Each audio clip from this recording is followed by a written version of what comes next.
salvo na última instância. Prestes a ser mandado para um presídio em Mato Grosso do Sul, Sérgio Cabral teve a transferência suspensa pelo ministro do Supremo Gilmar Mendes, que atendeu a um pedido da defesa.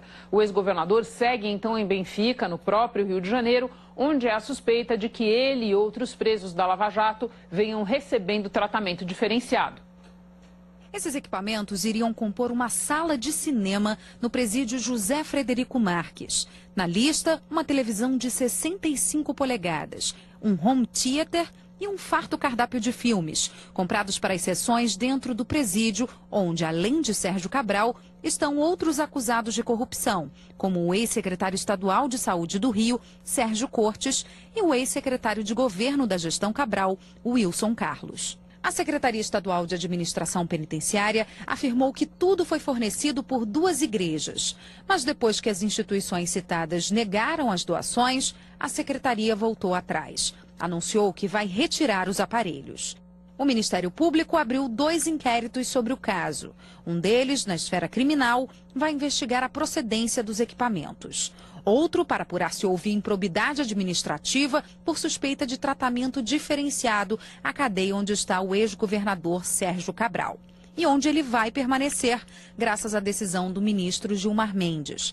Na semana passada, o juiz Marcelo Bretas, da 7ª Vara Federal do Rio, determinou a transferência do ex-governador para um presídio federal, depois que ele mencionou numa audiência o ramo dos negócios da família de Bretas. Não se lava dinheiro comprando joias. Vossa Excelência tem um relativo conhecimento sobre o assunto, porque sua família mexe com bijuterias. Se eu não me engano, é a maior empresa de bijuterias do Estado. Então, Vossa Excelência conhece são as informações que me chegaram. O juiz Marcelo Bretas considerou os comentários de Cabral como uma possível ameaça e afirmou que o ex-governador recebia informações de forma indevida dentro da cadeia. A defesa de Sérgio Cabral recorreu e perdeu tanto no Tribunal Regional Federal quanto no Superior Tribunal de Justiça, mas conseguiu reverter no Supremo. Gilmar Mendes considerou que o comentário de Cabral não pode ser interpretado como ameaça sobre as denúncias de que ele teria tratamento privilegiado na cadeia. O ministro disse que trata-se de fato grave a merecer reação vigorosa caso efetivamente esteja ocorrendo. Mas que isso também não constitui risco à segurança pública. Por isso, o ministro do Supremo concluiu que a transferência do ex-governador do Rio não se justifica no interesse da segurança pública. Como a gente viu aí na reportagem, a Secretaria Estadual de Administração Penitenciária declarou que decidiu retirar os equipamentos de vídeo da cadeia porque eles estão em situação irregular. Disse também que vai suspender doações de entidades religiosas para unidades prisionais. Vamos conversar sobre isso. Quem está conosco hoje é o Merval Pereira no Rio e o Gerson Camarote em Brasília. Boa noite para vocês. Olha, tirando a piada pronta, né, Merval, que o Sérgio Cabral aparentemente é um homem caro fora e dentro da prisão, vide aí os equipamentos do home theater. Eu acho que resta uma daquelas histórias sobre a questão da transferência suspensa, em que, como no documentário, é tudo verdade. Quer dizer, é tudo verdade que o Sérgio Cabral foi assintoso no depoimento, aquele trecho, Camarote, você deve lembrar, em que ele diz ali, não, eu comprei, não foi com propina que eu comprei joia, foi com caixa 2 e tudo mais e tal. Também é verdade que desde sempre pairou muita polêmica e contradição a respeito dessa decisão do juiz Bretas. Muitos argumentavam que ela não tinha embasamento para acontecer, então havia uma polêmica. Foi nesse espaço que o ministro Gilmar Mendes agiu e suspendeu a transferência. Agora, também é verdade que o ministro Gilmar Mendes vai formando, Merval, um histórico de decisões favoráveis aí a implicados na Lava Jato e outros casos. Esse histórico já vem longo. Agora, não era o mesmo histórico dele lá atrás, quando o escândalo era outro, quando o governo era outro, quando os implicados eram outros. Olha, Renata, eu acho que nesse caso há duas questões. Uma é que realmente não tem sentido achar que aquele comentário do Sérgio Cabral foi uma ameaça ao juiz Bretas. Eu acho que ele ficou...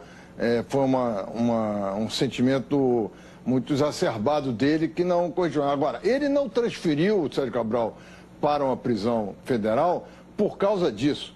Ele transferiu porque o Ministério Público pediu, porque o Sérgio Cabral estava recebendo tratamento desigual na prisão.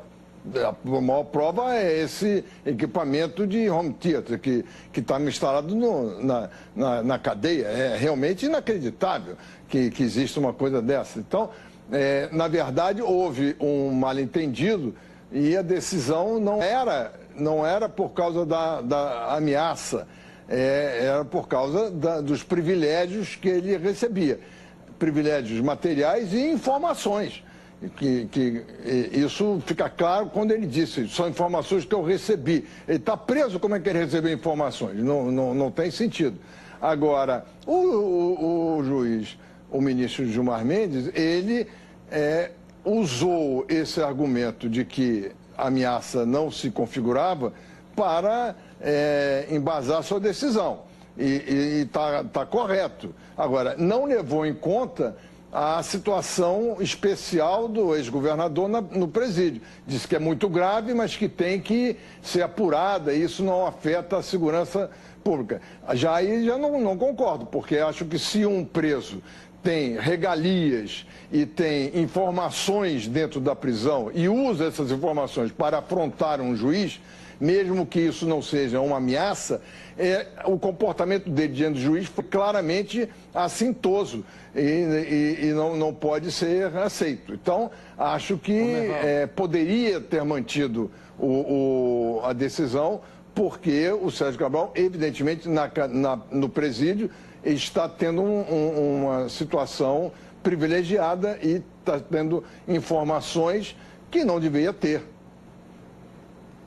Merval, Renata, primeiro, de fato, você tem, inclusive entre o Bretas e o ministro Gilmar Mendes, você tem ali, né, a primeira vez que tem um embate que um revisa a decisão do outro. A gente viu, inclusive, no caso do Barata, em que o ministro Gilmar Mendes algumas vezes mandou, de fato, soltar o Barata. Então, você tem ali uma queda de braço entre Bretas e o Gilmar Mendes, e aí você tem a primeira instância, o Supremo Tribunal Federal. Outra coisa, independente de ter sido ameaça ou não, a gente vê ali, lembrando essa cena que a Renata relatou, uma tentativa clara do Sérgio Cabral em criar constrangimento ao juiz, inclusive citando essa questão do comércio de bijuterias da família do juiz Bretas. Ele quis criar um constrangimento. E você tem um outro movimento do Sérgio Cabral. Ele endureceu, de fato, com o juiz Bretas. Ele viu ali que, em relação ao Bretas, já não tinha mais, a situação dele era extremamente complicada na primeira instância. Então, ali, nesse depoimento, ele praticamente decide jogar para o enfrentamento com Bretas, exatamente para tentar criar uma saia justa com o juiz e tentar enfraquecer a posição do juiz. Independente da posição, que realmente é uma bola dividida dessa transferência, há pessoas que concordam na área jurídica, há críticas também na área jurídica em relação a essa decisão, mas o Cabral jogou com tudo para criar uma saia justa em relação ao juiz. Merval.